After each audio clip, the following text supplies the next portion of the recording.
तुम्हाला एक सांगतो, फक्त देवाने आपल्याला माझं म्हणू द्या, संतांनी आपलं म्हणू द्या, बास. या जगात दुसरं मिळवायचं नाही आणि काहीच नाही.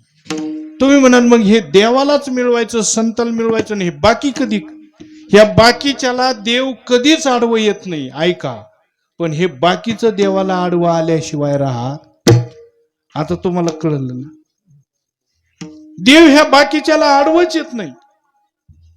अशी काही काही परंपरेमध्ये अशी मंडळी झालेली आपल्या, कळालं का? त्यांनी फक्त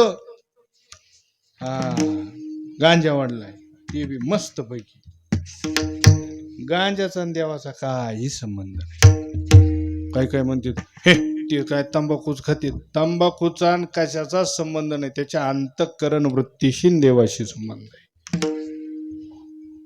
त्यांनी आंघोळच केली, आंघोळीचा आणि देवाचाही संबंध नाही, त्याच्या अंतःकरण वृत्तीचा संबंध आहे. आलंच का शबरी मातेचं चरित्र? आपणच म्हणतो ना, आंघोळ नव्हती केली, दात नव्हते घासले, तरी सुद्धा किती दिवसाचे दात न घासलेले, पण प्रभूंनी ती बोरं खाल्ली. देवाला लागतंय ते ज्याला कळालं का, त्याला कशाचाच आडवा नाही, काहीच आडवं येत नाही. हे सगळ्यात मेन आहे.